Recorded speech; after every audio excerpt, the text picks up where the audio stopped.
नमस्कार, आदाब। Crime petrol सतर्क के आज के इस एपिसोड में मैं अनूप सोनी आप सबका स्वागत करता हूं। आदमी अमीर हो या गरीब सपने जरूर देखता है और अपने सपनों में अपनी किस्मत को बदलने की सोचता है, लेकिन वो कहते हैं ना कि वक्त से पहले और किस्मत से ज्यादा किसी को कुछ नहीं मिलता। 30 दिन 30 कहानियों की श्रृंखला के आज के इस एपिसोड में हम किस्मत और वक्त दोनों को कसौटी पर खड़ा देखेंगे और इस पर अपना विश्लेषण देंगे हमारे आज के एक्सपर्ट साहिल जोशी। नमस्कार, मैं हूं साहिल जोशी। क्राइम पेट्रोल सतर्क में एक बार फिर मैं लेकर आया हूं कुछ ऐसे अनदेखे और अनसुने केसेस जो मुझे लगता है कि आपको देखने चाहिए। अगर आप हमारे देश के अनआइडेंटिफाइड डेड बॉडीज की डेटाबेस पे नजर डालेंगे तो आप हैरान हो जाएंगे। ऑन एन एवरेज हमारे देश के अलग अलग कोनों से लाखों की तादाद में ऐसी डेड बॉडीज बरामद होती है जिनकी कई बार तो शिनाख्त भी नहीं हो पाती, जिसका यही मतलब निकलता है कि हमारे आसपास ऐसे कई मर्डर्स होते हैं जिनमें कातिलों का कोई सुराग नहीं मिल पाता। लेकिन ये सच ऐसी भयावह स्थिति पैदा करता है कि रोजाना दर्जनों मर्डर केसेस ठंडे बस्ते में डाल दिए जाते हैं और वो भी बिना किसी नतीजे के। लेकिन ये केस इससे भी ज्यादा गंभीर मुद्दे से जुड़ा है जो एक झकझोर देने वाला पहलू है। इसकी हकीकत किसी को भी हिलाकर रख सकती है।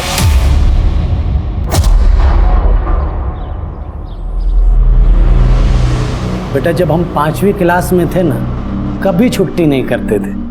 पर दादी तो कह रही थी कि आप 5th में फेल हो गए थे। अरे गणित में 1 नंबर से फेल हो गए थे, पर प्रिंसिपल सर हमको जानते थे इसलिए हमको फेल नहीं किए। पर तुम तो हमसे ज्यादा समझदार बनना है कि नहीं? हाँ। और उसके लिए स्कूल की छुट्टी कभी नहीं करनी। जी साहब।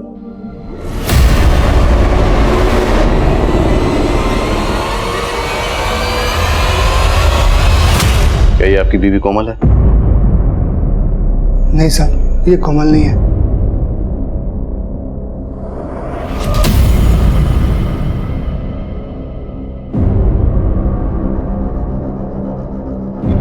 क्या ये आपकी बीवी सुमन है? नहीं साहब, ये हमारी सुमन नहीं है। दीपक, हमें इस लाश के ऊपर ये कपड़े और ज्वेलरी मिली है, क्या ये आपकी बीवी के हैं? नहीं साहब, ये सुमन के नहीं है।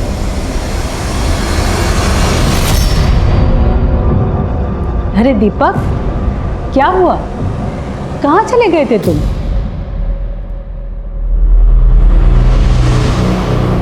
बेटा जाओ अंदर पढ़ाई करो। कुछ नहीं अम्मा, पुलिस बुलाई थी। सुमन का कुछ पता चला? अरे क्या पता चला, वही हमेशा की तरह एक नया लाश दिखा के टरका दिया। अम्मा, हमको तो लगता है ना ये पुलिस हमारी सुमन को ढंग से ढूंढ ही नहीं रही। बेटा, तुम 7 साल से सुमन की आस लगाए बैठे हो। ये मिलना होता तो मिल जाती। हमको तो लग रहा है वो तुम्हें और अपने बेटे को छोड़ के भाग गई। कैसी बात कर रही हैं अम्मा आप? हाँ, यही सच है। तुम्हें अब कन्हैया के बारे में सोचना पड़ेगा। उसके लिए दूसरी माँ ले आओ।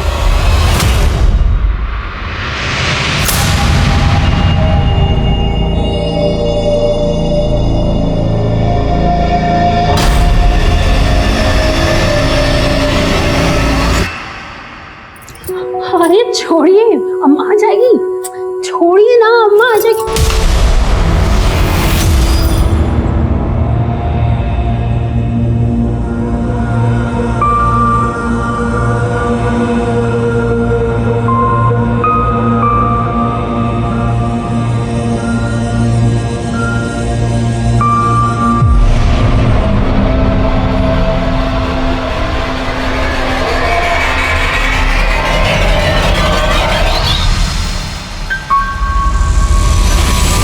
उठ गई तुम? मम्मी, हमको भूख लगी है। पहले मुंह हाथ तो धो लो, उसके बाद हम तुमको खुद खाना खिलाएंगे, ठीक है? चले चल। साहब नमस्कार, बैठिए। साहब, आज आप काय बुलाए हैं? सुमन का कोनो नया जानकारी मिला है का? दीपक, हमें सुमन की कोई जानकारी नहीं मिली और ना ही अभी हमें तक कोमल का कुछ पता चला। देखिए, आप दोनों जानते हैं 7 साल गुजर चुके हैं और मुझसे पहले 2 ऑफिसर इस केस को तहकीकात कर चुके हैं और केस अभी भी वहीं का वहीं अटका हुआ। तो मुझे आप दोनों से ये जानना है कि आप दोनों को अभी भी अपनी बीवियों का इंतजार है? कैसी बात कर रहे हैं साहब? का इंतजार नहीं रहेगा? प्यार करते हैं हम उससे। सुनील, तुम्हें? जी सर। तो फिर तुमने दूसरी शादी क्यों कर ली? साहब, हम तो ऐसा मानते हैं कि हमारी कोमल आज भी जिंदा है, लेकिन साहब वो हमारी बेटी खुशी, उसकी परवरिश के लिए हमारे माँ बाप ने दूसरी शादी करा दी साहब। पर साहब अपनी दूसरी बीवी को हम कभी कोमल का स्थान नहीं दे पाए हैं। साहब पता नहीं काहे हमको लगता है कि हमारी सुमन जरूर एक दिन मिल जाएगी। बस आप उसको ढूंढने का कोशिश तो कीजिए। दीपक, हमने सुमन को ढूंढने की हर मुमकिन कोशिश की है और कर भी रहे हैं, लेकिन क्या करें, कानून ये कहता है कि अगर कोई विक्टिम 7 साल तक मिसिंग रहता है तो उसे डेड मानकर केस क्लोज करना पड़ता है। आप ऐसे कैसे केस बंद कर सकते हैं साहब? दीपक, दिस इज लॉ। कानून यही है और हमें जो भी करना है कानून के दायरे में रहकर करना है। यही बताने के लिए आप लोगों को यहाँ बुलाया था। ये देखो सूरज, चांद, बस, ऑटो और ये मम्मी आप रोज हमें यही पढ़ाती रहती हो, हमें नहीं पढ़ना ये। अरे पढ़ोगी नहीं तो दुनिया को कैसे जानोगी?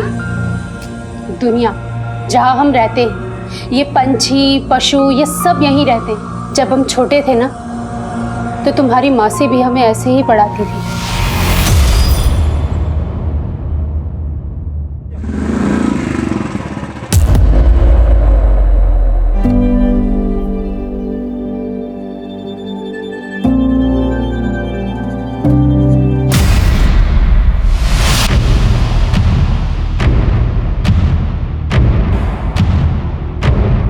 चल अंदर चल। देखो सुमन, हमको ये कपिल बिल्कुल भी पसंद नहीं है। दीदी आप कपिल को गलत समझ रही है, वो बुरा लड़का नहीं है। तुमको अच्छे बुरे की पहचान नहीं है। देखो सुमन, हमने तुम्हारे लिए दीपक जी से रिश्ता पक्का कर दिया। हम जानते हैं कि वो उम्र में तुमसे थोड़े बड़े हैं, लेकिन दीदी हम कपिल से प्यार करते हैं और वो दीपक हमसे कितना बड़ा है। हम ये शादी नहीं करेंगे। बस माँ बाबा तुम्हारी जिम्मेदारी हम पर छोड़कर गए हैं और तुम्हारी शादी दीपक जी से ही होगी। अरे गुनगुन, ये क्या कर रही हो? चलो पढ़ो। हमको नहीं पढ़ना। अरे गुनगुन, गुनगुन रुको, गुनगुन।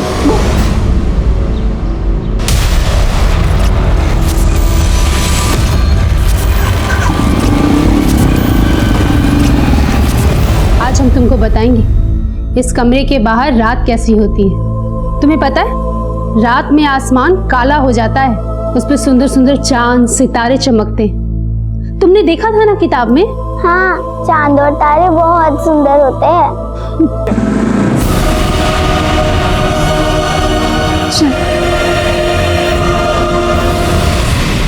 दादी, पापा तो कह रहे थे कि माँ जल्दी आ जाएगी।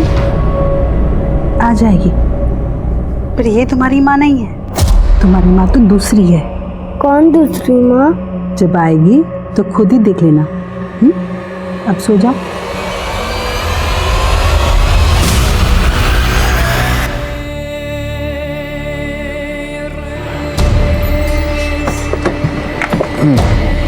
ये ठीक है, मैं करता हूँ फोन।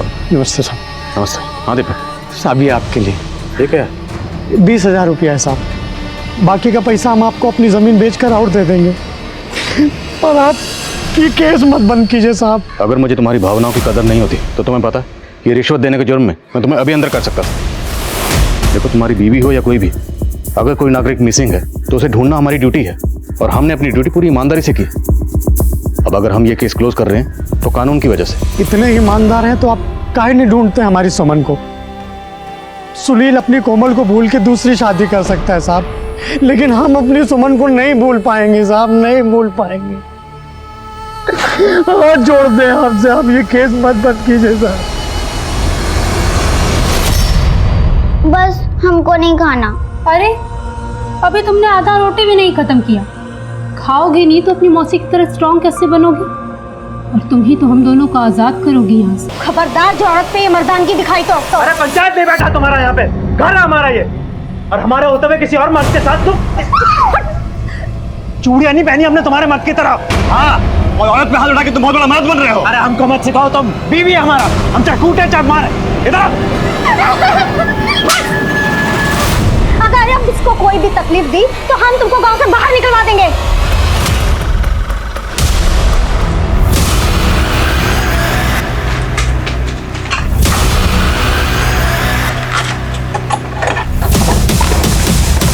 ये लो, गुनगुन की पढ़ाई का सामान।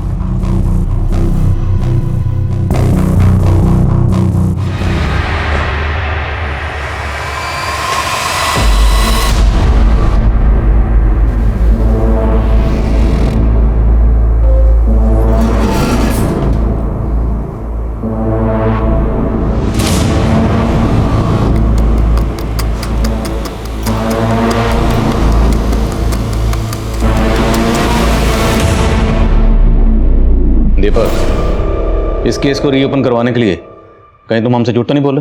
नहीं साहब, हमारे मोहल्ले के लड़के ने सुमन को देखा था। 40। अरे दीपक भैया, एक बात बताना था आपको। हम बताओ। कल हम लोग दोनों लखनऊ गए थे, वहाँ सुमन भाभी को देखा हमने अमीनाबाद बाजार में। बताना। हाँ भैया, वो एक आदमी के साथ थी, बाजार से खरीदारी कर रही थी।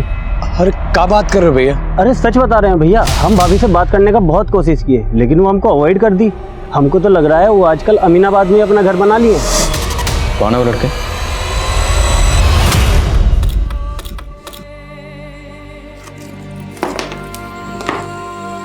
ये छेद इतना बड़ा हो जाएगा कि तुम यहाँ से बाहर निकल जाओगी। तुम जाओगी ना बाहर? पर मम्मी, हम बाहर चले गए तो आप यहाँ अकेली रह जाएंगी। तुम बाहर जाओगी तभी तो हमें बाहर निकालोगी। तुम डरना नहीं, यहाँ से तुम सीधा हमारे पति के पास जाना, वहाँ तुम्हारा भैया होगा। कन्हैया भैया ना? हाँ।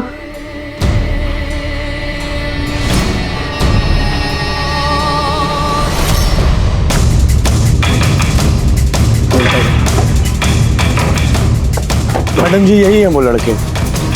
पकड़ पकड़ पकड़। मैम गलती हो गया हमसे। हम दीपक भैया से मजाक में बोल रहे थे कि सुमन भाभी को हमने देखा है, तो हवा में खाली बात किए थे उनसे। तुझे हवा खिलाती हूँ। चल।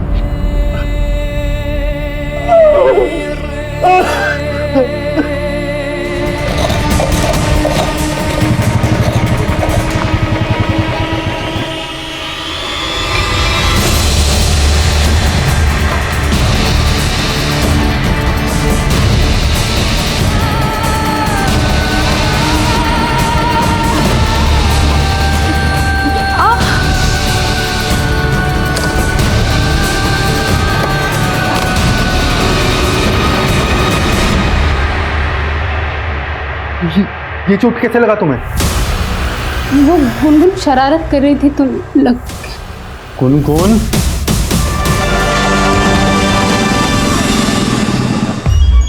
प्रणाम सुनील भैया।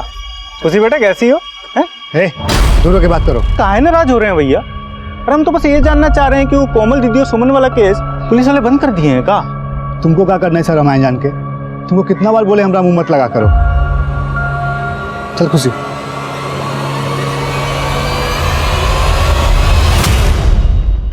रिश्ते में उम्र बुम्र कोई मायने नहीं रखती सुमन।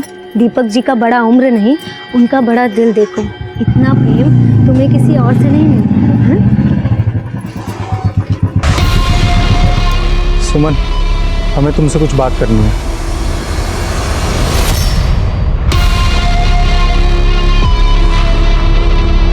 हम सुने हैं तुम दीपक को ये बोले थे कि कोमल की बहन सुमन को तुमने लखनऊ में देखा था। वो सरपंच जी, हम तो पुलिस से बच गए हो, हमसे ना बचोगे। बोलो, लखनऊ में किसके साथ देखा था सुमन को?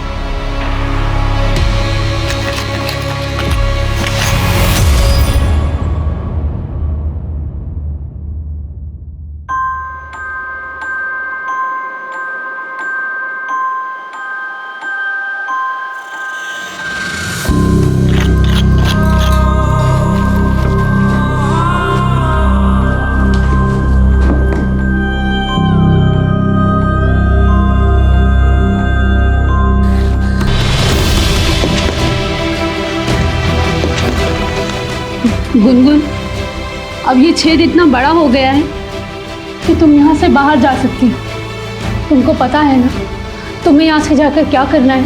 हाँ, मुझे एक अंकल को ढूंढना है।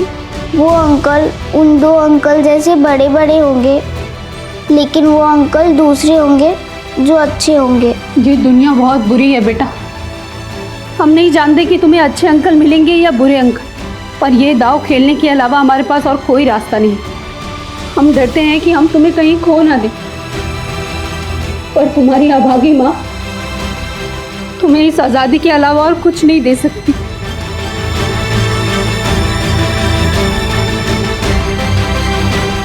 तुम्हें अच्छे अंकल मिलेंगे ना, तो तुम उनको ये दे देना, इससे वो हमें ढूंढ लेंगे और हमें यहाँ से आज़ाद कर देंगे। हम आज़ाद हो जाएंगे गुनगुन। चलो।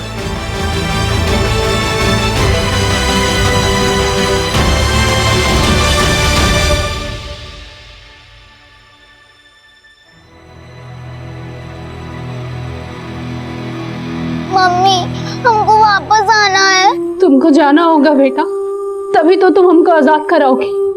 जाओ।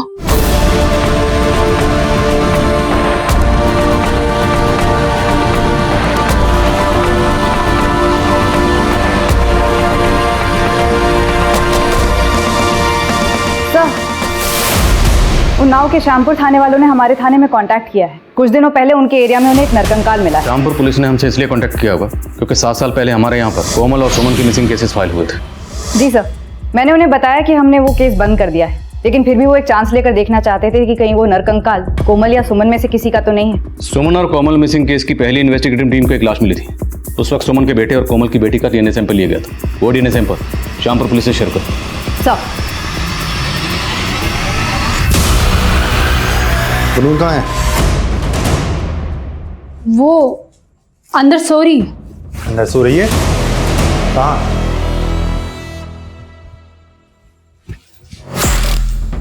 अरे यहाँ तो नहीं है।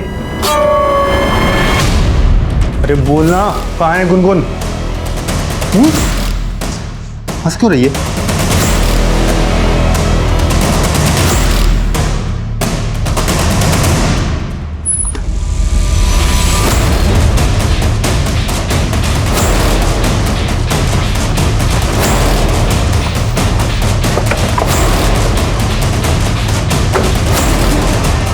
बेटा, तुम्हारे पापा कहाँ हैं?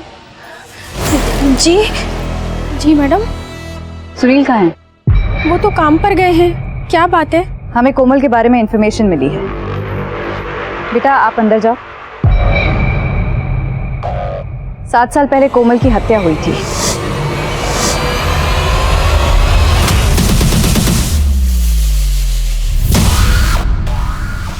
आपका केस बंद कर देने के बाद भी हमारे मन में ख्याल आता था कि हमको कोमल सही सलामत मिल जाएगी, लेकिन अब तो हमारा आज से खत्म हो गया सर। साहब, तो कहा हमारी सुमन भी? आप उसके बारे में काहे कुछ नहीं बोल रहे हैं? दीपक, अभी हम पुख्ता तौर पर कुछ नहीं कह सकते। हम खुद ये सोच रहे हैं कि अगर कोमल का कत्ल हुआ तो फिर 7 साल से सुमन कहाँ गायब है? मुमकिन है कि सुमन ने कोमल का कत्ल होते हुए देख लिया हो, इसलिए शायद सुमन को भी गायब कर दिया गया था। पर दीपक, तुम बेफिक्र रहो। अब हमने केस रीओपन कर दिया, हम सुमन का पता लगा के रहेंगे। पिछले 7 साल से गायब महिला सरपंच कोमल पांडे के मिसिंग केस में अब एक घुमावदार मोड़ आ गया है। मगर कोमल तो अपनी छोटी बहन सुमन के साथ लापता हुई थी। कोमल की हत्या हुई थी तो सुमन के साथ क्या हुआ? इन सारे सवालों ने पुलिस को भौचक्का कर दिया है और उसकी निष्ठा पर सवाल उठने लगे हैं। पिछले 7 साल में यह केस 3 बार अलग अलग इन्वेस्टिगेटिंग टीम्स को दिया गया और हाल ही में इस केस की फाइल को बंद भी कर दिया गया था। लेकिन अब इस केस को रीओपन करना पुलिस की मजबूरी बन चुकी है। लेकिन सवाल यह उठता है कि पिछले 7 साल में पुलिस क्या जांच कर रही थी और यह ऐसा कौन सा गुनहगार है जो पिछले 7 साल से आजाद घूम रहा है और पुलिस इसका नामो निशान भी नहीं ढूंढ पा रही।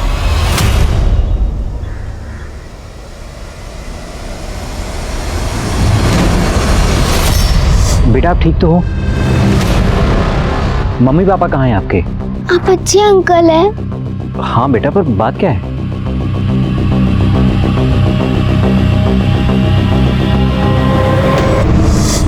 ये दीपक कुमार जी यहीं रहते हैं? जी बताइए। हाँ मैं। आप इस बच्ची को जानते हैं? नहीं, काहे? नहीं, वो दरअसल ये बच्ची मुझे रास्ते में मिली थी और इसके गले पर ये चिट लटका हुआ था। इस चिट के ऊपर आपका नाम और एड्रेस था। इस बच्ची ने कहा कि आपके पास जाना है तो मैं इसे आपके पास लेकर आ गया। कौन हो बेटा तुम? बोलो, डरो नहीं। आई पर्ची तुमको कौन दिया?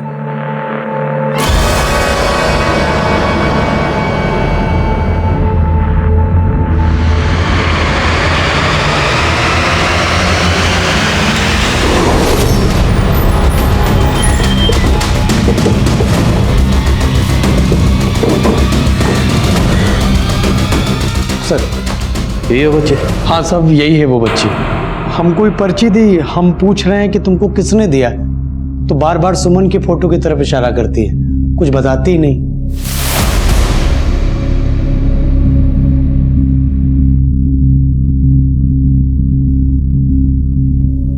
डरो मत। क्या नाम आपका? अच्छा ये बताओ, ये चिट आपको किसने दी? पक्का ये चिट आपको उन्होंने दी? सर ये लड़की हमें बाराबंकी में मिली, हर तरह से बहुत अजीब थी। क्या अजीब था? चिट देने से पहले उसने मुझसे पूछा कि आप अच्छे अंकल हैं। मैंने कहा हाँ, तब उसने एकदम से चिट निकालकर मुझे दे दी।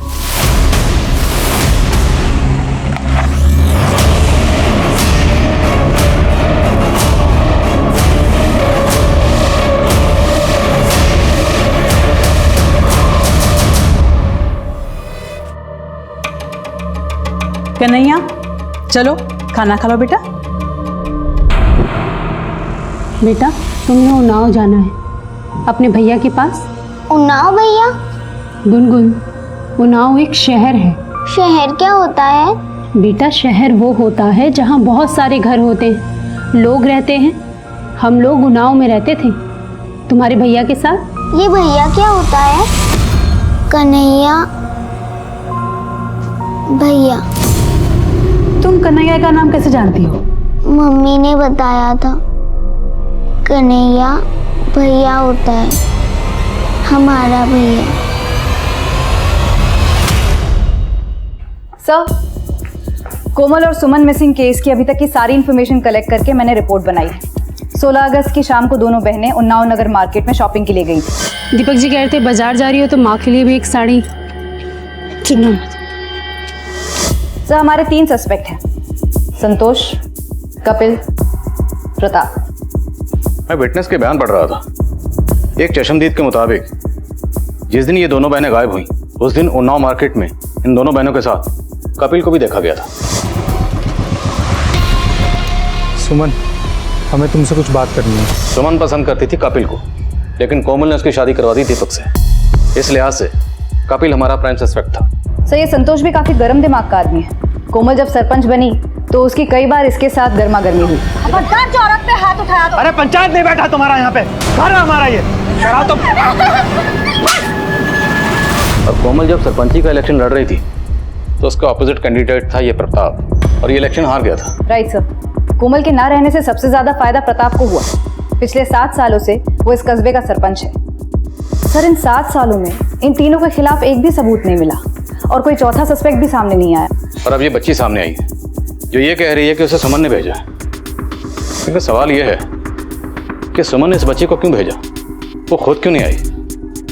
अब या तो सुमन मजबूर है या फिर उस बच्ची को सुमन ने नहीं भेजा, बल्कि कोई सुमन का नाम इस्तेमाल करके हमें भटका रहा है। सर 2 दिन पहले मैं बाराबंकी गई थी। मैम बस यही मिली थी वो बच्ची, मुझे इस तरफ से आ रही थी। 2 दिन पूछताछ करने के बावजूद वहाँ कोई लीड नहीं मिली। लीड तो ढूंढनी पड़ेगी संगीता। जितने भी सस्पेक्ट हैं सबको एक बार फिर से खंगालो और पता लगाओ कि इनमें से किसका कनेक्शन बाराबंकी से है। बाराबंकी जहाँ से बच्ची आई थी। सर गड़े मुर्दे फिर से उखड़ रहे हैं वकील साहब। ये पुलिस फिर से हमें परेशान करने वाली है। अगर गिरफ्तार करके ले गए तो हमारी जमानत तैयार रहनी चाहिए। अरे 7 साल पुराना फिर शुरू हो गए। अगर हम विरोधी थे तो क्या कातिल हो गए? तब वो सरपंच थी, आज हम पावर में। पावर का नशा क्या होता है ये आप हमसे बेहतर जानते हैं।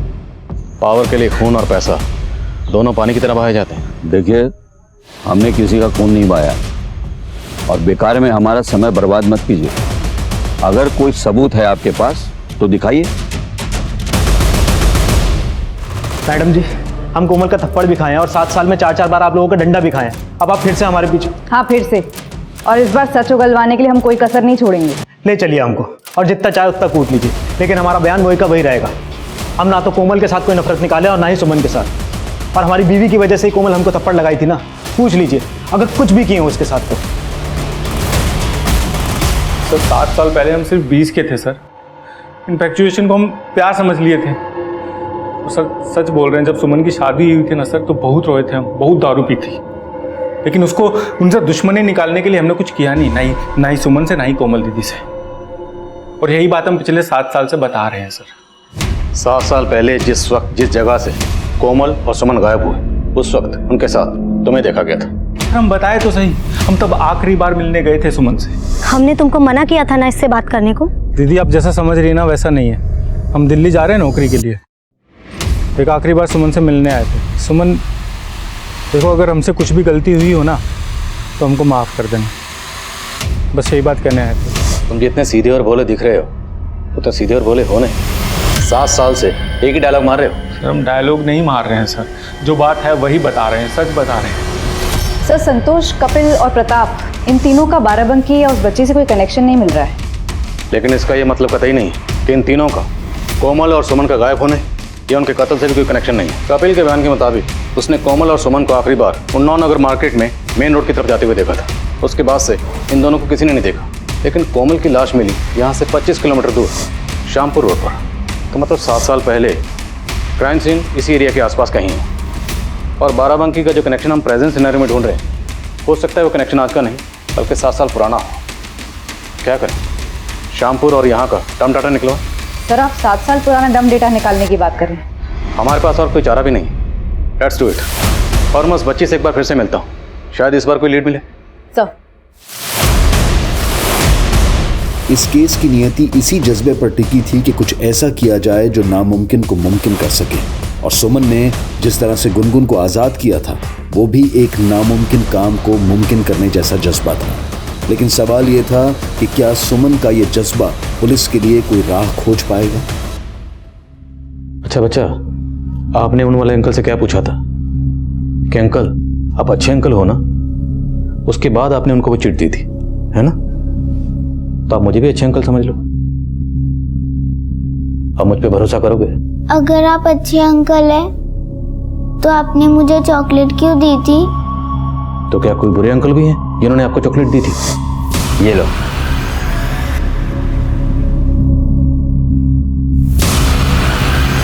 वो मेरे लिए बुक्स भी लाते थे, पर मम्मी बोलती थी वो भी बुरे हैं। तो चॉकलेट देने वाले बुरे अंकल के अलावा भी कोई बुरे अंकल थे? अच्छा ये तो बताओ, आपकी मम्मी ने आपको यहाँ क्यों भेजा है? आजाद करने के लिए। किसको आजाद करने के लिए? किससे? मम्मी को? क्या हुआ मम्मी को? मम्मी के पैर में कुछ हुआ? आपकी मम्मी के पैरों को किसी ने बांधा हुआ?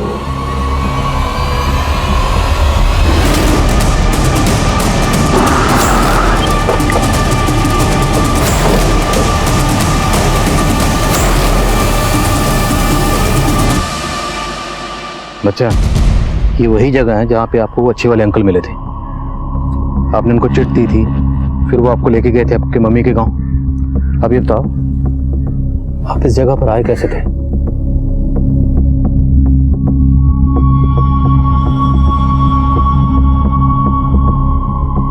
इधर से? फिर कहाँ से आए थे? बोलो।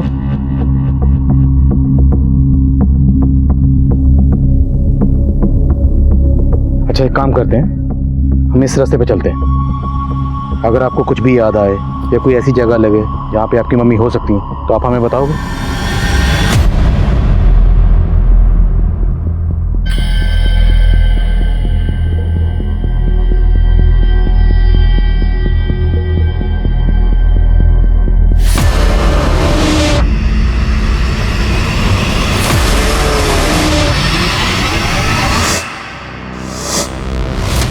क्या हो गया बेटा? सर ये डर रही। डर मत, बोलो वो जगह कहाँ है? कुछ याद आ रहा आपको?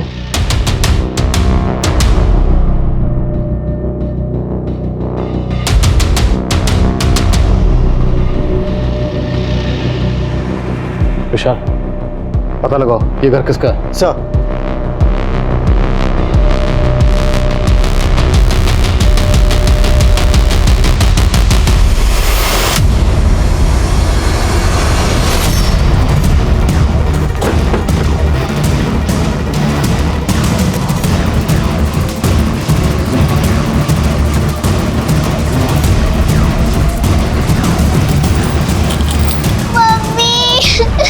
पक्का सामान को यहीं रखा गया था, अब कहीं शिफ्ट किया गया।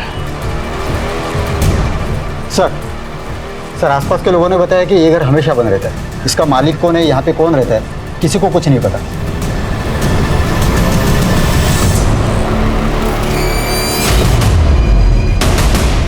एक काम करो, बिजली विभाग से पता लगाओ ये मीटर किसके नाम पर रजिस्टर्ड है। सर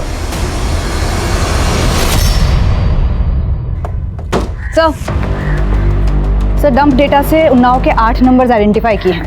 इनको यूज़ करने वालों में से 8 लोगों का बाराबंकी से सीधा कनेक्शन है। इन्वेस्टिगेट किया तो पता चला इनमें से एक ऐसा है जो 7 साल से रेगुलरली 3 दिन में एक बार बाराबंकी जाता है, लेकिन पिछले 14 दिनों में वो सिर्फ 2 बार बाराबंकी गया है। और 14 दिन पहले ही गुनगुन दीपक के घर आई थी। है कौन है? मोहन सिंह, यहीं उन्नाव में रहता है। सर घर जाएं इसके? अगर डायरेक्टली उसके घर गए तो अलर्ट हो जाएगा, उसका फ़ोन सर्विलेंस पे डालो। सर वो घर भरत सिंह के नाम रजिस्टर्ड है। बिजली विभाग से उसका नंबर मिला है। भरत का फ़ोन अब भी बाराबंकी में एक्टिव है। तुरंत उसके फ़ोन की लोकेशन ट्रैक करो। सर इसका सरनेम भी सिंह है, कहीं ये भरत सिंह और मोहन सिंह रिलेटेड तो नहीं है? सर भरत का फ़ोन बाराबंकी के गोमती नगर में एक्टिव है।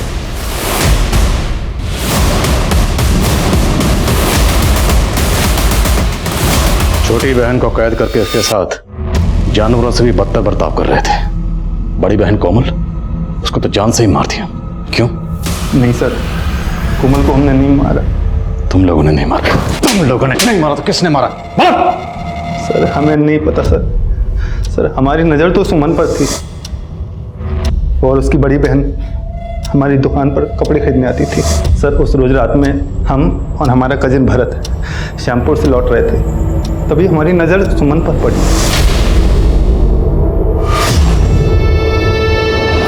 हमारा दीदी का जान खतरे में, वो हमें भी मार देगा। कौन मार देगा? हमारी मदद करिए। आइए हमारी बहन गाड़ी से चलते हैं ना। आइए आप आइए। हमें इधर नहीं, हमें उधर जाना है। हमारी दीदी वहाँ है। ये लड़की चुप, मोहन इसका मुंह दबा। बाराबंकी में मोहन का पुराना घर है, हम सुमन को वहीं लेकर गए। वो बच्ची? वो प्रेग्नेंट हो गई थी। सर ये लोग तो कह रहे हैं कि इन्होंने कोमल को नहीं मारा है, तो फिर किसने? हमें सुमन से बात करनी होगी। हॉस्पिटल में पता करो सुमन की हालत अब कैसी है। सर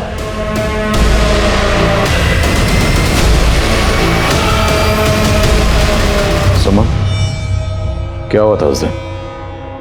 हम और कोमल दीदी दोनों बाजार से वापस आ रहे थे। अच्छी शॉपिंग होगी ना आज? हाँ दीदी, पर रात कितना हो गया है अब पता नहीं ऑटो मिलेगा कि नहीं। अरे मिल जाएगा, आगे चलकर ना यहीं पर ही कहीं। पिछले 7 साल से तो ढोंग कर रहा था, सबको बेवकूफ बना रहा था, जबकि तूने ही अपनी पत्नी कोमल मारे थे उसको। ऐसी भी क्या नफरत थी जो तुमने कोमल को जान से ही मार दिया? साहब वो औरत होके सरपंच बन गई। हमको शर्म आता था कि हम एक छोटा सा नौकरी करते हैं और हमारा बीवी इतना बड़ा पद पे, साला सब उसका इज्जत करता था और हमको कोई नहीं पूछता था साहब। हम रोज तिल कर मरते थे। इसलिए हम सोचे कि अगर हम उसको मार देंगे तो हमको लोगों का हमदर्दी मिल जाएगा और अगला बार हम सरपंच बन जाएंगे। बन गया तू सरपंच? तुमने अपनी बीवी कोमल को महज इसलिए मार दिया क्योंकि तू सरपंच बनना चाहता था। तो कभी सरपंच नहीं बन सकता था। तेरी जैसी सोच है ना, तो कभी बन ही नहीं सकता था। खा लो धड़स के। दीपक जी, हम बस गुनगुन को लेने आए। इतने सालों से सुमन हम तुमको देखने के लिए तरस गए, तुम जाने की बात कर रही?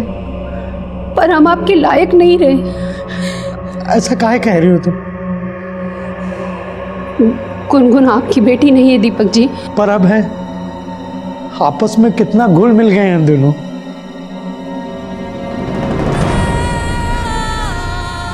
अरे देख कर रहे मम्मी है तुम्हारी।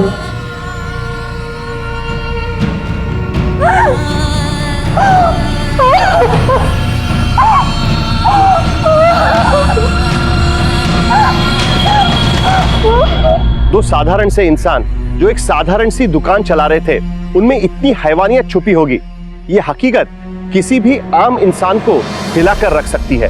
हमारे गली मोहल्ले के दूध और सब्जी वालों से लेकर राशन और कपड़े वालों तक रोजाना ऐसे कई लोगों के संपर्क में हम आते हैं जिनसे हमारा एक दैनिक व्यवहार जुड़ जाता है। और जब हमें ऐसे केसेस के बारे में सुनने मिलता है तो अब आम विचारशील बन जाता है और हम लोगों पर भरोसा करने से डरने लगते हैं, जो अपने आप में हमारी सामाजिक सद्भावना पर एक खतरा है, क्योंकि इंसान समाज के बिना अधूरा है और वो समाज भी अधूरा है जहां पर लोगों का एक दूसरे पर से विश्वास उठने लगता है। हमें हमारे समाज को ऐसे खौफ से दूर करना होगा। उसे और उसकी बेटी को नहीं अपनाएगा। शायद उसे अपनी और अपनी बेटी की किस्मत पर जरा भी भरोसा नहीं रह गया था, लेकिन दीपक का प्यार इस समाज की ऐसी किसी भी कुरीति को मानने को तैयार नहीं था। वो बस इतना जानता था कि वो सुमन से प्यार करता है और अगर सुमन किसी भी तरह के खतरे में है तो उसे बचाना उसकी ही जिम्मेदारी है।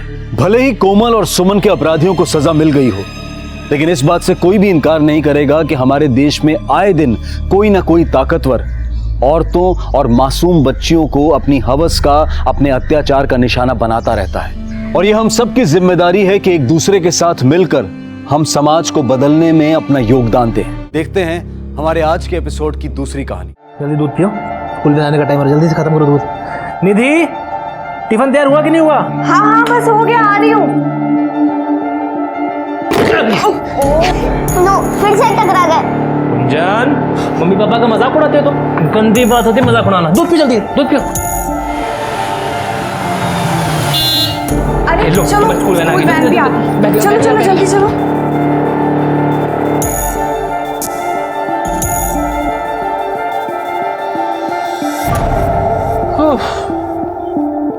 फाइनली हमने गुंजन को टाइम से तैयार करके स्कूल भेज दिया।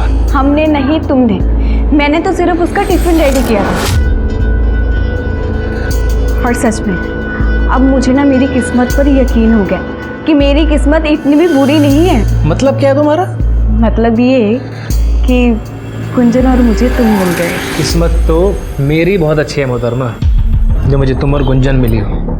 पता है, मैं सोच रहा था गुंजन को तैयार करके स्कूल भेजने में इतना टाइम लगता है तो छोटे बच्चे को संभालने में तो जान आफत में आ जाती होगी। पाप होते हुए भी मैंने उसे 8 साल तक अकेले संभाला है। घर का काम, बाहर का काम सब अकेले किया। अच्छा सुनो ना, गुंजन जब स्कूल से वापस आएगी तो काजल को मिलते हुए आएगी, तो मैं सोच रही हूँ कि मैं उसे आते हुए अपने साथ लेकर आ जाऊँ। थोड़ा लेट हो जाएगा, कोई प्रॉब्लम तो नहीं है ना? नहीं बाबा, कोई प्रॉब्लम नहीं। अच्छा मैं भी लेट हो रही, मैं चलती हूँ।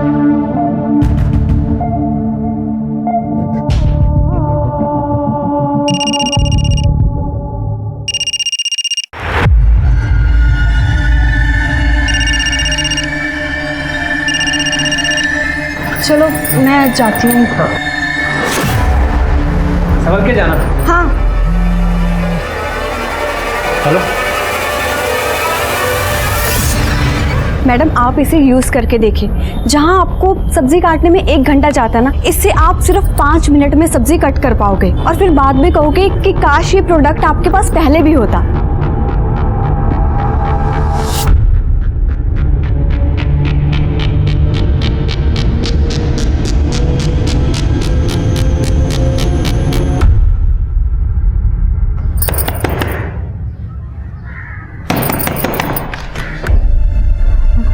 वही मनीष भाऊ घर पे हैं?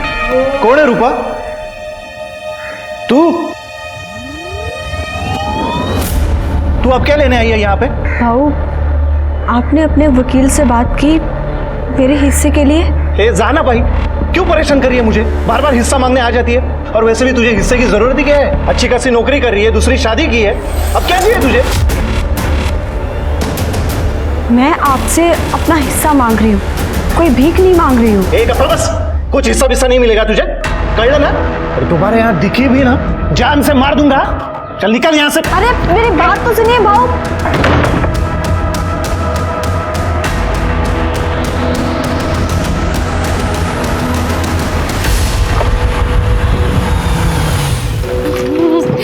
आ गई मेरी बच्ची। हाँ, वो जो किचन वाला नाइफ है ना, उसका स्टॉक डबल कर दो, उसकी डिमांड फिलहाल ज्यादा है। ठीक है, मुझे जल्दी बताओ। ओके। आ गई मेरी गुंजन, आज तेरे लिए एक सरप्राइज है। आजी जल्दी आओ ना। तुझे पूरन पोड़ी पसंद है ना, इसलिए मैंने तेरे लिए पूरन पोड़ी बनाई है। खा के बता कैसी बनी है। बहुत टेस्टी है। चलो देखते हैं आज होमवर्क में क्या है। नहीं मौसी, अभी होमवर्क नहीं, पहले हम लूडो के एक गेम खेलेंगे जिसमें आप हारोगे, फिर मैं होमवर्क करूंगी। अच्छा, तू मुझे हराएगी? हाँ। 1 2 3 4 मैं जीत गई। देखा मैं जीत गई ना। हाँ, जीत बोली गई। थी ना जीत जाओगी। बस बस बस, अब बहुत हो गया खेलना। ये लो दूध खत्म करो। गुंजन बेटा, एक बात बता, अपने नए पापा के घर जाके मौसी और आजी को भूल जाती है या हमारी याद आती भी है? नहीं, बहुत याद आती है आपकी। गुंजन, एक बात सच्ची सच्ची बता, तेरी आई तेरे पापा के साथ खुश है ना? बहुत बहुत बहुत खुश है।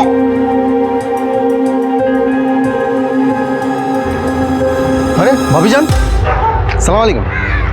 आप आफ्ताब की नई बेगम है ना? आफ्ताब?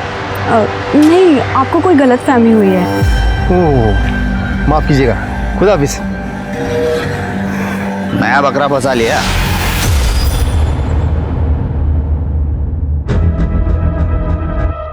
हाँ? जुबान संभाल के बात कर। क्या जुबान संभाल के बात कर?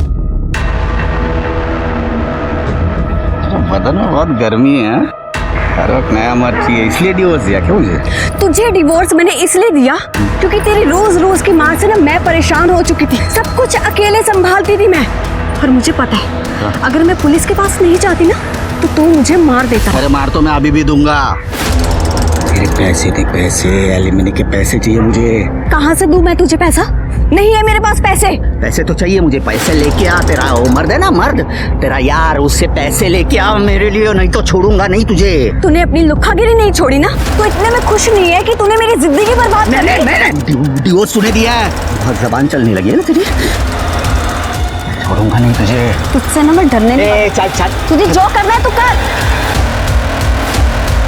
पकड़ो पकड़ो पकड़ो। नहीं, इधर इधर। ए पकड़ो, ए यहाँ पे पकड़ो। आजा आजा आजा आजा आजा। मुझे नहीं, अपनी आई को पकड़ना है। पट्टी खोल के देखो। आई। अच्छा तू थक गई होगी ना, या थोड़ी देर आराम कर ले, मैं तेरे लिए चाय बनाती हूँ। तो मिसेस अर्जुन, कैसी चल रही है तेरी शादीशुदा लाइफ? पतिदेव कैसे है?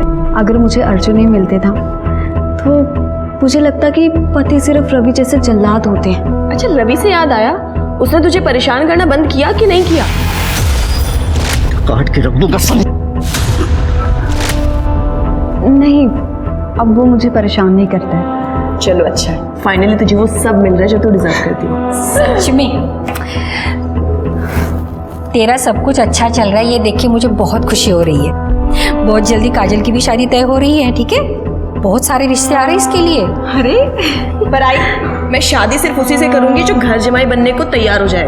देख, तुझे छोड़ के मैं कहीं भी नहीं जाने वाली। हाँ, समझ ले तू। वेड़ी है अग्निया, कुछ भी बोलते रहती है। हाँ, ऑर्डर का ना। अरे मुझे याद है। आई, आपको पता है आज मैं लूडो खेलते समय मौसी को 2 बार हराई। अब तुमने पूरा दिन ना बहुत मस्ती कर ली, लेकिन अब तुम्हें होमवर्क कंप्लीट करना पड़ेगा, ठीक है? नहीं आई, मैं अभी होमवर्क नहीं कर रही।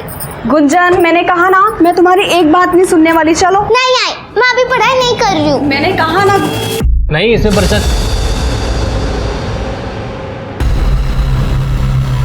चले भाईजान, खुदा हाफिज।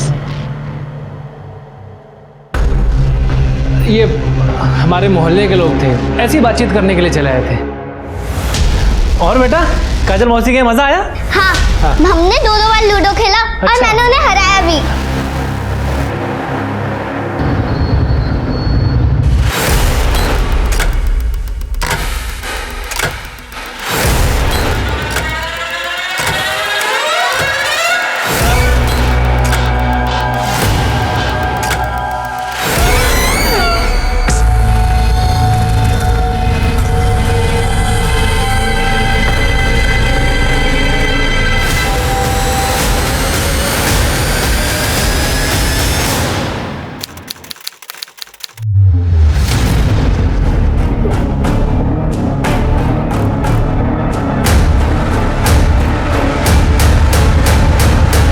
दीदी का है? घर पे नहीं है। कहाँ गई है नहीं पता। पता नहीं मतलब झगड़ा किया था ना तूने उसके साथ, चाकू दिखाया था, धमकी दी थी। सिर्फ धमकी दी थी या सच में जान से मार डाला? कहाँ है निधि? सच सच बोल दे। समझ भी आ रहा क्या बोले जा रही है तू? वो खुद से कहीं गई है, मुझे नहीं पता कहाँ गई है। कहाँ चली गई है? कैसे चली गई है? हमारे बीच झगड़ा हुआ, उसने बैग पैक किया और चली गई। देख, मैं ये मान सकती हूँ कि वो तुझे छोड़ के चली गई सामान बांध के, पर ये नहीं मान सकती कि वो गुंजन को भी छोड़ के चली गई। फोन स्विच ऑफ है उसका। कहाँ है वो तू बता। छोड़, मैं देखती हूँ। हट। निधि, निधि, निधि, निधि, कहाँ है निधि? क्या किया तूने उसके साथ? सच सच बता दे। अगर तूने उसके साथ कुछ किया है ना, मैं तुझे जिंदा नहीं छोड़ूंगी। सुन रहा है तो? नहीं छोड़ूंगी मैं तुझे। झट, पागल है तू? अपने पागल बनने कहीं और जाके दिखाएगा।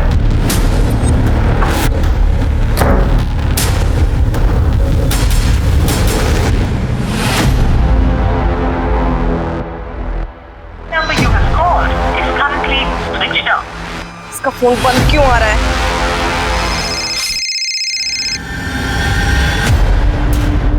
हेलो मनीष, मनीष, निधि तुम्हारे यहाँ आई हुई है क्या? ए काजल, निधि के लाइफ में जो होता है ना, मुझे उससे कुछ लेना देना नहीं है, समझी ना? और दोबारा मुझे फोन मत करना, फोन रख। ये गायब वायब नहीं हुई है, छुप के बैठी है। मुझे एलिमनी नहीं देनी है ना, इसकी वजह से। और इस नाटक में तू भी शामिल है उसके साथ। अरे तुम दोनों कमीनी हो, कमीनी, समझी क्या? साले जुबान पे ना लगाम दे और संभाल के बात कर, वरना वहीं आके धोऊंगी तुझे। आजा आजा आजा, इधर आ, इधर आ। तू हाथ चलाना, मैं जबान चलाता हूँ। हाँ, अगर मैंने अपनी जबान खोल दी ना, बोलती बंद हो जाएगी तेरी बोलती, समझी क्या?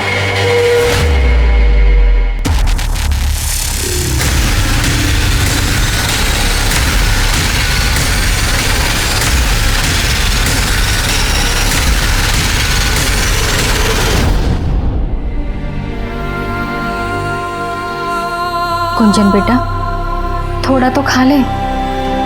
सुबह से तूने कुछ भी नहीं खाया है।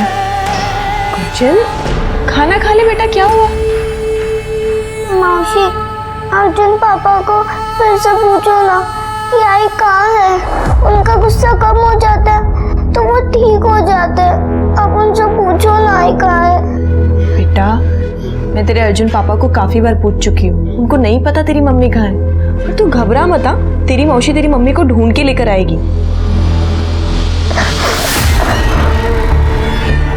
एक मिनट, पहले मुझे समझने दीजिए। निधि के हस्बैंड और उसके फैमिली ने उसकी मिसिंग कंप्लेंट अभी तक नहीं लिखवाई। हाँ, पर आप उसकी दोस्त कंप्लेंट लिखवाने आई है। सर, निधि का पति पिछले 1 महीने से, जब से निधि को उसका सच पता चला है, मारपीट कर रहा है, झगड़ा कर रहा है। सर, एक दिन तो हद ही हो गई सर। देखिए मैडम, मुझे स्पेशल ड्यूटी पर जाना है, सॉरी। और मैं आपका केस समझ गया। आपकी दोस्त गुस्से में कहीं चली गई है, गुस्सा शांत होगा, आ जाएगी, आप घर पे वेट कीजिए। सर, आप मेरी बात नहीं समझ रहे हैं। सर, निधि गायब हो गई है, उसका फोन नहीं लग रहा है, मैं उससे कॉन्टैक्ट। हेलो सर, हाँ, आप वो सर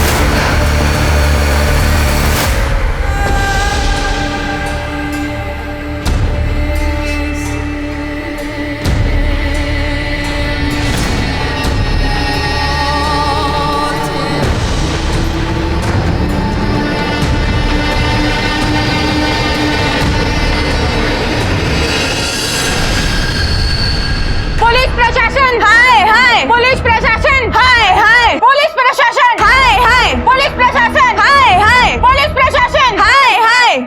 मेरी दोस्त निधि को गायब हुए आज पूरे 20 दिन हो गए और मैं पुलिस स्टेशन के चक्कर काट काट कर थक चुकी हूँ, लेकिन पीएसआई बापट मेरी कंप्लेन तक नहीं ली उन्होंने। वो मुझे बोल रहे हैं कि आपकी दोस्त गुस्से में कहीं चली गई। निधि को तलाशने के लिए काजल ने इतना शोर मचाया कि मीडिया के जरिए प्रशासन पर दबाव आया। बात एसएसपी तक पहुंची। सर्किल ऑफिस को मामले में दखल देने के आदेश देने पड़े। स्पेशल जांच टीम गई और आखिरकार 1 महीने बाद काजल तक मदद पहुंची।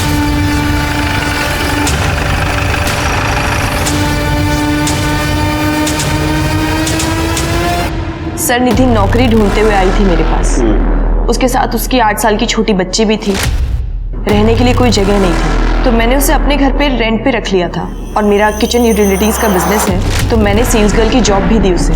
पर सर, कुछ समय के बाद निधि फैमिली जैसी बन गई थी। मैंने उसे रेंट लेना बंद कर दिया। हम बहुत क्लोज हो गए थे और उसके कुछ दिनों बाद वो अर्जुन देसाई से मिली सोशल मीडिया पे। वो लोग बाहर ही मिलने लगे, एक दूसरे को पसंद करने लग गए थे, तो उन्होंने नवंबर में शादी कर ली। सर शादी के बाद निधि और गुंजन, उसकी बच्ची, दोनों अर्जुन के घर पे रहने लगे। वहीं पे शिफ्ट हो गए थे जहाँ वो अकेला रहता था। शुरुआत में सब कुछ बिल्कुल सही चल रहा था। जनवरी 2nd वीक के बाद ये सारा का सारा प्रॉब्लम शुरू हो गया। सलाम भाभी जान। भाभी जान, मैं आफ्ताब भाईजान का कब से फ़ोन ट्राई कर रहा हूँ, लेकिन उनका फ़ोन स्विच ऑफ आ रहा है। आप उनसे कह देंगे कि मुझे फ़ोन कर ले। देखिए, आपको कोई गलतफहमी हुई है। मेरे हस्बैंड का नाम आफ्ताब नहीं अर्जुन है।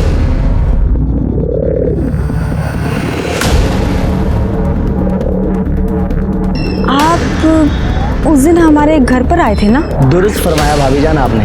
आफ्ताब भाईजान ने हमें घर पे बुलाया था जुम्मे की नमाज अता करने के लिए। आपने क्या नाम बताया? वो अर्जुन भाई ने। सर निधि बहुत परेशान थी जब उसने मुझे ये सब बताया। मैंने उसे यही कहा कि शायद कोई गलतफहमी हुई होगी। ऐसे परेशान होने से अच्छा है कि हम ढंग से पता लगाएं। निधि, क्या ढूंढ रही हो? वो गैस एजेंसी वाला तुम्हारा आईडी प्रूफ मांग रहे थे, तो वही ढूंढ रही थी मैं। कबाड़ में रखा है ना? अच्छा, मैं देखती हूँ।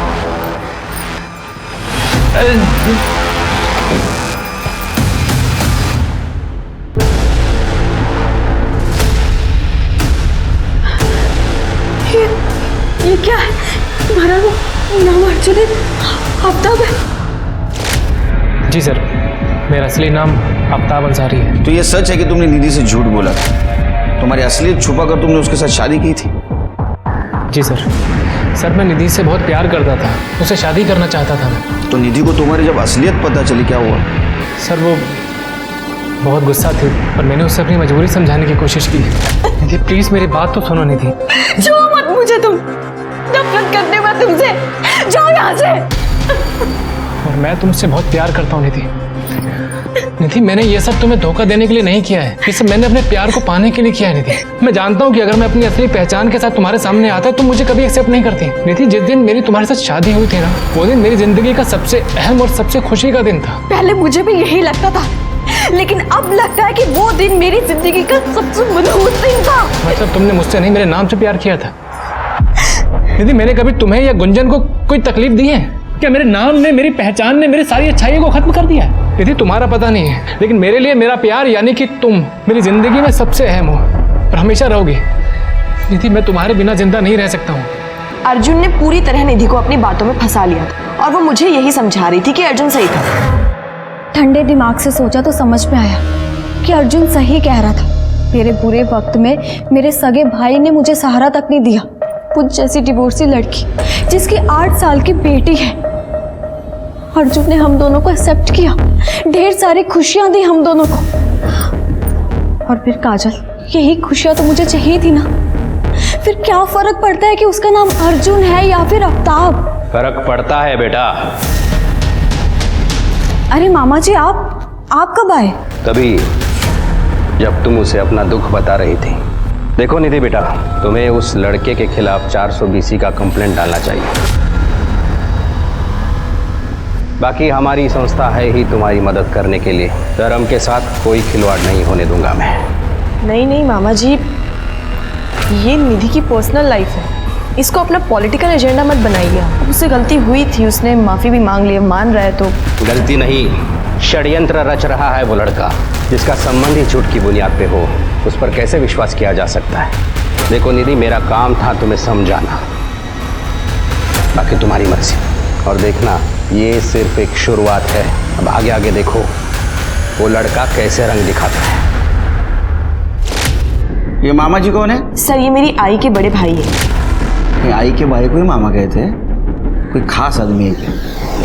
सर रामचंद्र देश पांडे, ये हिंदू सहायता संघ के एक्टिव मेंबर है। सर इनका नेशन वाइज ना कुछ प्रॉब्लम चल रहा था, तो इसकी वजह से ये बिजी थे, वरना मैं इन्हीं की मदद ले लेती। इनके कनेक्शन बहुत ऊपर तक है। फिर क्या हुआ? सर इसने मामा जी की ना बात सच करके दिखा दी। निधि का जीना हराम करके रख दिया इसने।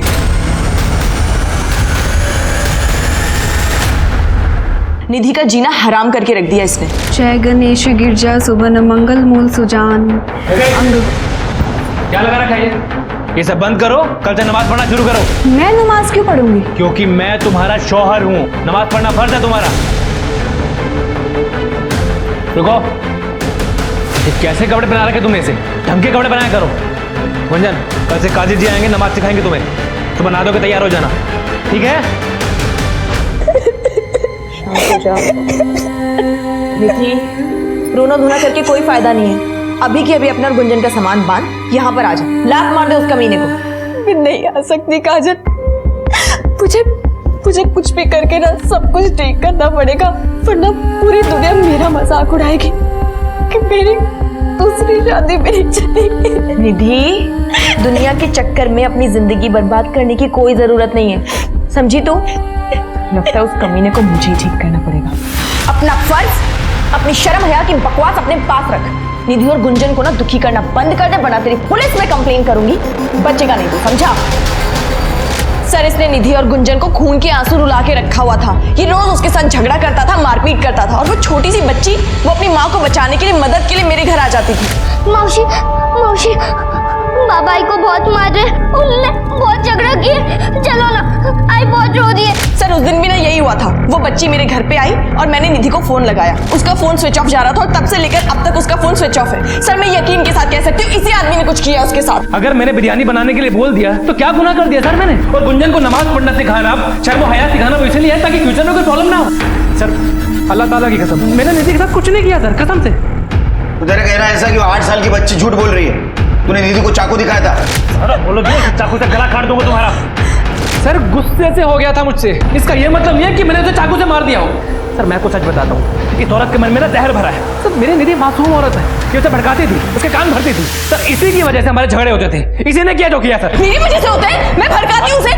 तुम मुझे ब्लेम कर रहे हो? पुलिस स्टेशन है, बैठो इधर। चुप बैठो। काजल के ऊपर इल्जाम लगाने से पहले एक बात सोच। निधि का लास्ट लोकेशन तेरा घर दिखा रहा है, तेरा भी लास्ट लोकेशन उसी वक्त तेरा घर ही दिखा रहा है। इसका मतलब तुम दोनों तुम्हारे घर में थे। हाँ, फिर भी बोल रहा है निधि कहाँ गई मालूम नहीं? क्या हुआ? बोलती बंद हो गई? मैं बताता हूँ क्या हुआ होगा।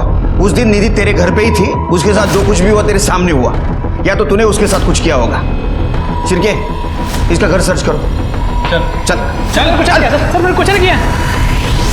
गैर धर्म और गैर जाति में शादी से समाज समृद्ध होता है। हमारा संविधान भी इसकी इजाजत देता है, पैरवी करता है, पर हमारे समाज में ही कुछ रूढ़िवादी सोच रखने वाले लोग इसे आज भी अपराध मानते हैं। वो खुद को कानून और इंसाफ से ऊपर उठकर ऐसे मामलों में सजा तक मुकर्रर कर देते हैं। आफ्ताब अंसारी उर्फ अर्जुन देसाई ने अपने उसी प्यार के खातिर उस प्यार को धोखा दिया जिससे वो प्यार करता था।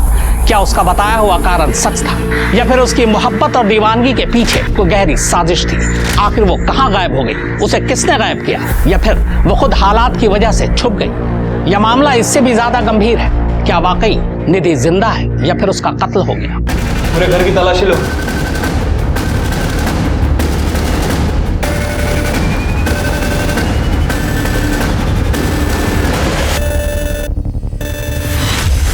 किसका फोन है ये?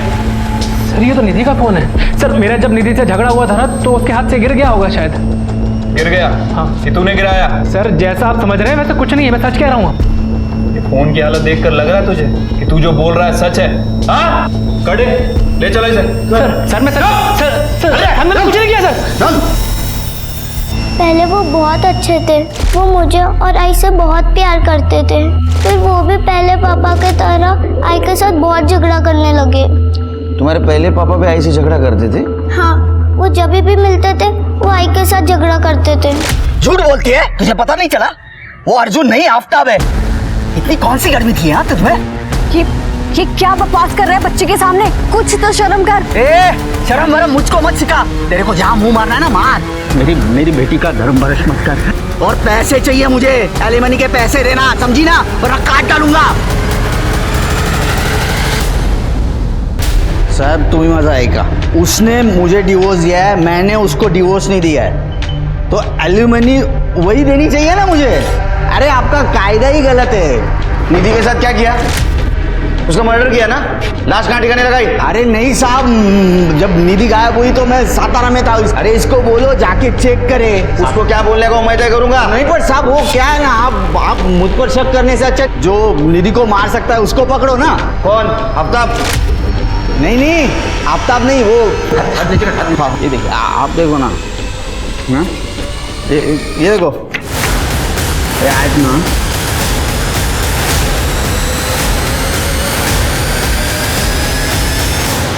वो उसका नाम भूल गया। वो कम पिया करना। काजल। काजल वो उसके खुन्नस में थी ना। अभी मुझे ये नहीं पता चल रहा है कि वो काजल ने उसको आफ्ताब के साथ शादी कैसे करने दिया होगा, क्यों एक्सेप्ट क्यों किया।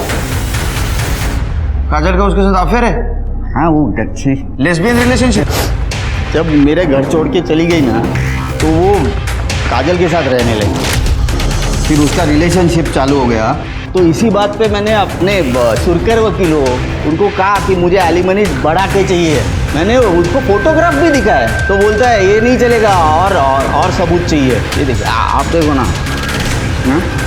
ये देखो आज ना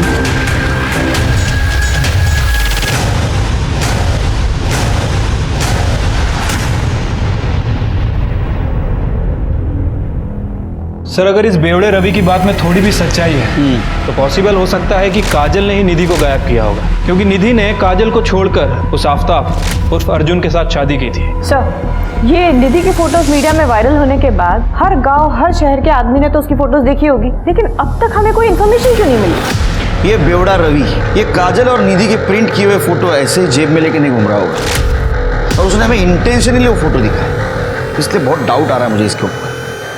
एक काम करो विद्या, काजल के स्टाफ से पूछताछ करो, थोड़ा भी डाउट आया ना तो काजल को कन्फ्रंट करना होगा। मैम हमें इस बारे में कुछ नहीं पता, हम सिर्फ अपनी नौकरी करना चाहते हैं। देखो मैं सिर्फ इतना जानना चाहती हूँ, क्या काजल ने कभी तुम दोनों पर ट्राई किया था? मैम एक बार ट्राई किया था, पर मुझे डर था कि अगर मैंने मना किया तो मुझे नौकरी से निकाल देंगी, लेकिन उन्होंने ऐसा नहीं किया और दोबारा कोई ऐसी हरकत भी नहीं की। सर मैंने निधि और काजल का सोशल मीडिया अकाउंट चेक किया है। सर उन दोनों की पोस्ट देखकर लग रहा है कि उस बेवड़े रवि की बात सच हो सकती है। अच्छा बेटा, अर्जुन पापा के साथ शिफ्ट होने से पहले आप लोग काजल मौसी के साथ रहते थे ना? हाँ। तो आप दोनों के कमरे एक होंगे, आप मम्मी के साथ सोते होंगे? नहीं आंटी, कमरे अलग नहीं थे। शुरू में मैं और आई साथ सोते थे, कुछ दिन बाद मैं और आजी साथ सोते थे और आई और मौसी एक साथ सोते थे। काय बोलूं सर, वो जो काजल है ना हर 2 दिन में आती थी और इतनी चिल्लम चिल्ली करती थी ना, अर्जुन को क्या क्या सुनाती थी और हमेशा यही बोलती थी कि निधि तू मेरे साथ चल और मेरे घर में रह।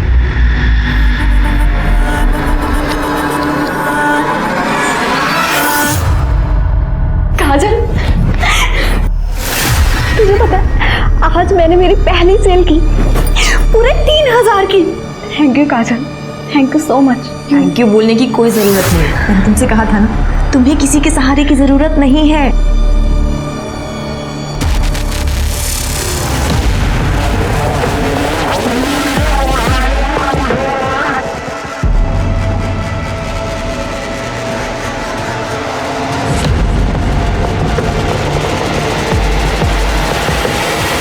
और उसी दिन से हमारा अफेयर शुरू हो गया था। सर मैंने निधि के साथ कोई ज़बरदस्ती नहीं की थी, जो हुआ हम दोनों की मर्जी से हुआ। और सर मैं तो पहले से ही ऐसी थी, पर निधि का ये पहला लेस्बियन रिलेशनशिप था। उसका तुम्हारे साथ अफेयर चल रहा था, लेकिन इसके बावजूद भी उसने अर्जुन के साथ शादी कर ली थी, और ये तुम्हें पसंद नहीं आया है ना? नहीं सर, मतलब हाँ ऑब्वियसली मुझे बुरा लगा था, पर मैं हमेशा से निधि की खुशी चाहती थी। सर निधि जब मेरे साथ थी तब भी उसने बार बार एक ही बात बोली कि उसे गुंजन के फ्यूचर की टेंशन होती है, वो चाहती है उसे माँ और बाप दोनों का साथ मिले। और सर जब अर्जुन निधि को मिला तब मैंने खुद उसे एनकरेज किया। उस वक्त तो तुमने महान बन के उसका हौसला बढ़ाया था, लेकिन जब तुम्हारी बात समझ में आई कि तुम उसके बिना नहीं रह सकती, तुम हर दूसरे दिन अर्जुन के घर जाती थी, उससे झगड़ा करती थी और निधि को तुम ये सलाह देती थी कि उससे अलग हो जाओ। नहीं सर, मैं अर्जुन से अपने लिए नहीं निधि के लिए लड़ा करती थी। अर्जुन क्या, मैं तो निधि के सगे भाई मनीष से लड़ पड़ी थी जब उसने प्रॉपर्टी में हिस्सा देने के लिए मना कर दिया था। मनीष तो छोड़ो, मैंने उस बिपिन रावत की बैंड बजा के रखी हुई थी जब से निधि के साथ उसने बदतमीजी की थी। बिपिन रावत को उसने निधि के साथ क्या किया था? कस्टमर था सर। एक दिन निधि उसके पास यूटेंसिल सेल के लिए गई थी और उसी दिन ये देखिए सब, इसमें आपको ज़्यादा मेहनत नहीं करनी पड़ेगी। इसमें सब्जियां डालिए और इस तरह से घुमा दीजिए, 2 मिनट में सब्जियां कट के रेडी हो जाएंगी। एक मिनट मैडम, ये मेरा डिपार्टमेंट नहीं है, ये मेरी वाइफ का काम है। आप उसे क्यों नहीं समझा देती हैं? आइए प्लीज अंदर आइए। अरे निशा, मनीषा! अरे आपने दरवाजा क्यों बंद कर दिया? बीवी घर पे नहीं है मेरी, घबराओ मत। देखिए मुझे जाने दीजिए। किसी को कुछ पता नहीं चलेगा।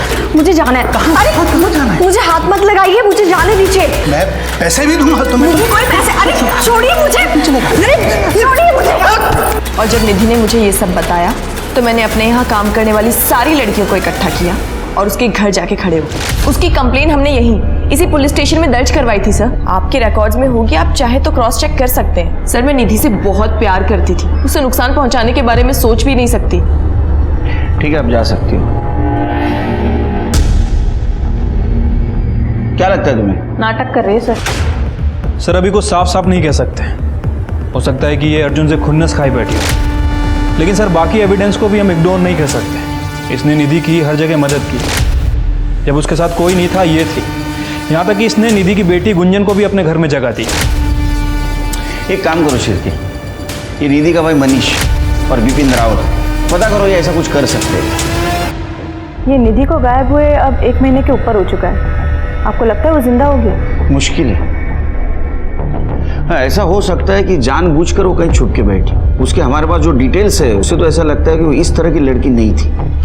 लेकिन अगर मर्डर हो चुका है तो उसका मर्डर किसने और क्यों किया, और अगर मर्डर किया है उसकी बॉडी कहाँ?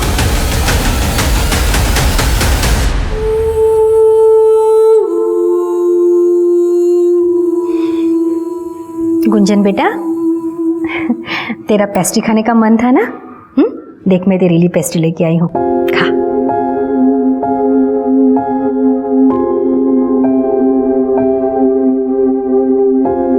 ठीक है कर दे। ओके।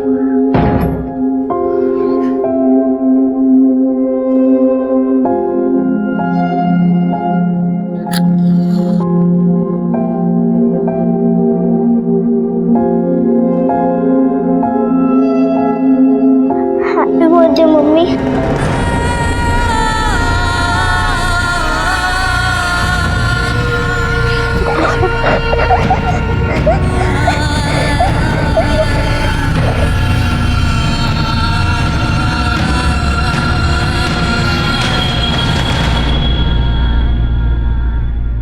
सर मैंने रिकॉर्ड चेक किए हैं सर, पता चला है कि निधि ने विपिन के खिलाफ कंप्लेंट की थी और 7 फरवरी को दोनों की कोर्ट में पेशी भी थी, लेकिन ठीक 3 दिन पहले निधि गायब हो गई। सर इस विपिन के पास सॉलिड मोटिव है निधि को गायब करने का, ताकि वो कोर्ट ही ना पहुंच सके। गुड वर्क शेखे, उठाओ इसे।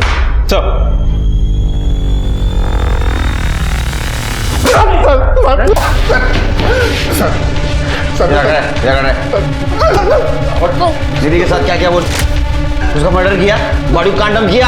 नहीं सर, मैंने कुछ नहीं किया सर, बस एक छोटी सी गलती हुई थी सर उन पे। रेप करने की कोशिश कर दो, छोटी सी गलती बोलता है? सर सच बोल रहा हूँ सर, बीवी 2 महीने से मायके गई थी सर। अब इंसान हूँ सर, मन कर गया सर, उसने सामने से निधि घर पे आई तो काबू नहीं कर पाया सर, गलती हो गई सर। सर 1000 बार माफी मांगी सर, लेकिन वो माफ नहीं कर रही थी सर। मैंने आउट ऑफ कोर्ट सेटलमेंट के लिए पैसे भी देने चाहे सर उसको, ताकि कोर्ट से केस वापस ले ले। लगता है तेरी अकल ठिकाने नहीं आई अभी तक, दोबारा पुलिस में देना पड़ेगा तुझे। देखिए मैं बस इतना कहना चाहता हूँ कि जो हुआ उसे भूल जाइए। मुझसे छोटी सी गलती हुई है, लेकिन उसकी इतनी बड़ी सजा मत दीजिए कि मेरी जिंदगी खराब हो जाए। मैं बस माफी मांगने आया हूँ, आपको चाहिए तो मैं पैसे देने को भी तैयार हूँ। पैसे का लालच किसे दे रहा? और ये छोटी सी गलती थी तो रुक, तुझे मैं ना फिर से सबक सिखाऊंगी। अब चल हट मेरे रास्ते से। सुनिए। और वो उसे भड़काती रही सर कि मुझे सजा मिलनी चाहिए, मुझे सजा मिलनी चाहिए। 1000 बार उससे माफी भी मांगी, अब क्या फांसी पे चढ़ जाऊँ साहब? तो फांसी नहीं चढ़ेगा तो यहाँ सड़ेगा। नहीं सर, मैंने कुछ नहीं किया सर। सिरगे, वो निधि का भाई मनीष, उसका कुछ पता चला? सर विद्या उसके बारे में इंफॉर्मेशन निकाल रही है। निधि और मनीष इतने से थे, तब से जानती हूँ दोनों को। कुलकर्णी भाव जब ऑफिस से आते थे बच्चों के लिए कुछ न कुछ ले आते थे। अरे वो मनीष बेचारी निधि का हिस्सा उसमें से भी हड़प जाता था। अब आप ही बताओ, प्रॉपर्टी में से वो हिस्सा देगा क्या? वो बेचारी निधि एक दिन आई थी अपना हिस्सा मांगने। और तुम्हारे यहाँ दिखी भी ना, जान से मार दूंगा। चल निकल यहाँ से।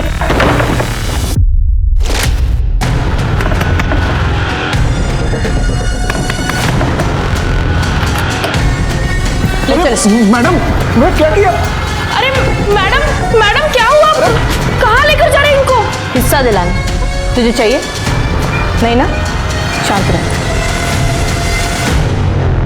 सर इतने महंगाई में खुद का खर्चा चला पाना मुश्किल है, इसलिए तो बच्चे के बारे में सोचा नहीं है अभी तक। ऐसे में निधि गुंजन को लेके आ गई। पहले तो उसने अपनी मर्जी से शादी बना ली, फिर बोली मुझे डिवोर्स लेना है। खुद का खर्चा चला पाना मुश्किल है, ऐसे में 2 एडिशनल लोग मैं कैसे कर पाता सर? इसलिए दोनों को रास्ते से फेंक दिया मरने के लिए? नहीं सर, फेंका नहीं था, प्यार से बोला था। वैसे भी वो काजल के घर रेंट पे रहने वाली थी। वो रेंट से जाने से पहले मैं खुद जाके उसका घर देख के आया, देखा सब ठीक है नहीं है, फिर उसको अलाउ किया वहाँ रहने के लिए। अभी सर आप ही बताओ, इतना सब किया मैंने, फिर भी वो आके मुझसे प्रॉपर्टी में हिस्सा मांगने लगी तो क्या करता साहब? परेशान हो गया था मैं। उस दिन जब ये आई वो तो मेरा गुस्सा निकल गया। मी फक्त ओरडलो तिच्या अंगावर साहेब, खरं सांगतो। तुला फार त्रास द्यायचे ना ती? हो साहब, इसलिए तूने उसको मार दिया ना? हाँ बोल साहब। हाँ बोल। सर मैं सच बोल रहा हूँ साहब, मैंने ऐसे कुछ नहीं किया है। अगर आपको ऐसे लगता है तो मैं अपना खुद का घर बेच के उसको उसका हिस्सा दे देता हूँ साहब। भीख देगा उसको? उसका हक है उस प्रॉपर्टी पे। कानून पता है क्या तेरे को? माँ बाप के प्रॉपर्टी के ऊपर लड़की का उतना ही हक होता है। हाँ क्या? मुझे नहीं मालूम, किसी ने बताया नहीं ना अभी तक। हाँ। मैं जब भी वो वापस आएगी तो उसका हक उसको दे दूंगा। वापस आएगी वो? वापस आएगी वो? अब उसकी बेटी गुंजन, उसको प्रॉपर्टी देनी पड़ेगी क्योंकि वो उसकी वारिस है, समझा? हाँ सर, तुम्ही म्हणाल तसं, आप जैसे कहोगे वैसे करूंगा। तो अब मैं जाऊं? क्या भाई के साथ जायदाद को लेकर चल रहा विवाद उसके गायब होने की वजह है, या पहले पति के अहम पर लगी चोट उसके गायब होने की वजह है? इस केस में एक नहीं बल्कि कई संदिग्ध है पुलिस के पास, पर अफसोस की बात यह है कि पुलिस के पास इनमें से किसी के खिलाफ कोई पुख्ता सबूत नहीं है। और सबसे बड़ी बात यह कि अभी तक यही नहीं पता है कि निधि जिंदा भी है या नहीं। शिरके, तुम्हें क्या लगता है इन 4 सस्पेक्ट्स में से कौन होगा? 4 नहीं 5। सर, उस 5वें सस्पेक्ट की भी फोटो लगा दीजिए बोर्ड पे। कौन है 5वां सस्पेक्ट? जिससे निधि की फोन पर आखिरी बार बात हुई थी, काजल प्रधान।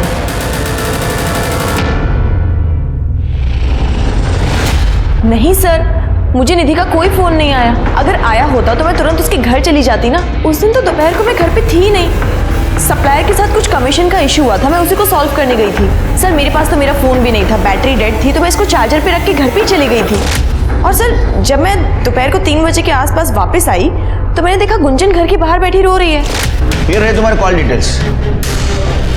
उस दिन तुम्हारे फोन पे निधि का कॉल आया था और तू 2 मिनट तक बात कर रही थी उसके साथ। पर सर मैं झूठ नहीं बोल रही हूँ। तो सच बोलो, या तुम्हारा ये कहना है कि तुम्हारे फोन से किसी और ने बात की थी? सर ये भी तो हो सकता है। क्या? ओह गॉड, ऐसा नहीं हो सकता। कैसा नहीं हो सकता काजल?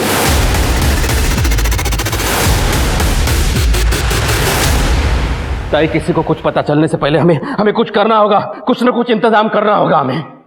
नहीं करो इंतजाम। नहीं कर सकते हो तो मैं कर देती हूँ। मैं खोद दूँ गड्ढा? हाँ नहीं, मैं खोद देती हूँ, अभी गड्ढा खोद देती हूँ।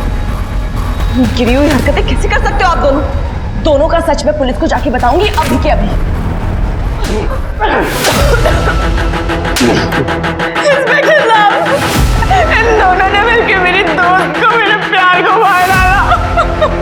मामा ने अपने प्लॉट में दफना दिया उसे।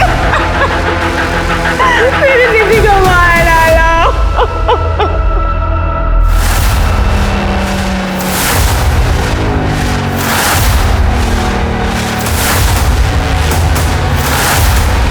एक मिनट, ये बैग किसका है? बैग निधि का है सर। और ये साड़ी? साड़ी भी निधि की है। आपको कैसे पता चला ये? निधि के गायब होने के कुछ दिन पहले मामा जी ने अपने प्लॉट का काम शुरू करवाया था। मैं और निधि वहां पर देखने भी गए थे। फिर निधि के गायब होने के कुछ टाइम बाद आई से पता चला कि मामा जी ने प्लॉट का काम बंद करवा दिया है। जितना मुझे याद था उन्होंने खुद अपने मुंह से बोला था कि शुभ मुहूर्त चल रहा है वरना काम 6 महीने तक टल जाएगा। मुझे इस बात पर शक तो हुआ था पर फिर मैंने ध्यान नहीं दिया। लेकिन आज जब आपने बताया कि निधि ने आखिरी बार मुझे फोन किया था तब मैंने वही सोचा कि शायद उस फोन पर एक फोन आया और वो किसी ने उठाया। घर जाने के बाद पता चला वो मेरी अपनी आई थी। दोनों ने मार दिया मेरी दीदी को। निधि और अर्जुन का झगड़ा मैंने फोन पे सुन लिया था।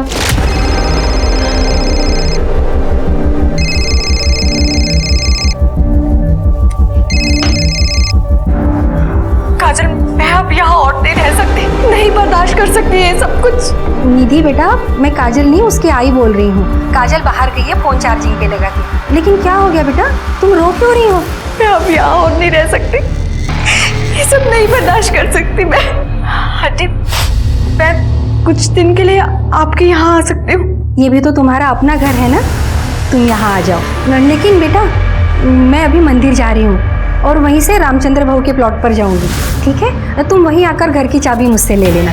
ठीक है आंटी, मैं आती हूँ। तुम मुझे छोड़कर कहीं नहीं जाओगी निधि। मैं जाऊंगी और अभी जाऊंगी, तुम मुझे नहीं रोक सकते हो। मैं भी देखता हूँ कैसे जाती हो तुम। कैसे ये तुम क्या कर रहे हो? हटो तुम। अरे देखता हूँ मैं देखता हूँ तुम कैसे जाओगी। नहीं जाओगी तुम। निधि का घर हमारे घर से 15 मिनट की दूरी पे है। मुझे पता था वो तुरंत आ जाएगी, इसलिए मैंने भाऊ को फोन किया और उनको तुरंत प्लॉट पर आने के लिए कहा। आ गई बेटा? नमस्ते आंटी जी। नमस्ते। वो आप मुझे चाबी दे दीजिए, कुंजन भी आती होगी, बस रास्ते में है। हाँ हाँ, मैं देती हूँ।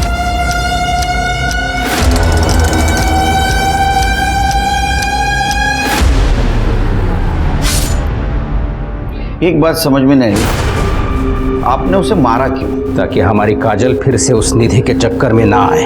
काजल और निधि की लव स्टोरी हमें पता चल गई थी। बड़ी मुश्किल से काजल एक लड़के के साथ शादी करने के लिए तैयार हो गई थी। अब निधि के वापस आने के बाद वो शादी के लिए मना कर देती, इसलिए मैंने वो निधि का चैप्टर ही खत्म कर दिया। मुझे माफ कर दे बेटा, मेरी वजह से।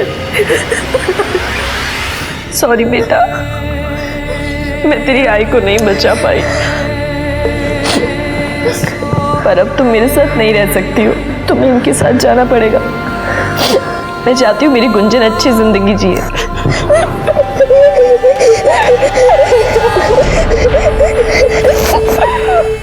प्यार और परवरिश हर परिवार और माँ बाप की जिम्मेदारी होती है, जिसका एहसान जताकर वो आज़ादी से जीने पर बंदिश लगा देते हैं। और जब भी कोई इन बंदिशों को तोड़ने की कोशिश करता है तो यही प्यार करने वाले उसे सबक सिखाने के लिए किसी भी हद तक चले जाते हैं। काजल की माँ लता ने यही तो किया।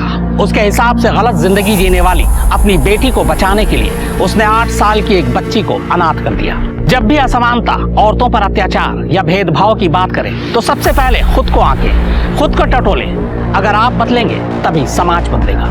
अब मैं अनूप सोनी आपसे विदा लेता हूं। फिर मुलाकात होगी क्राइम पेट्रोल सतर्क में एक और नए केस के साथ और उस पर हमारे एक्सपर्ट के विश्लेषण के साथ।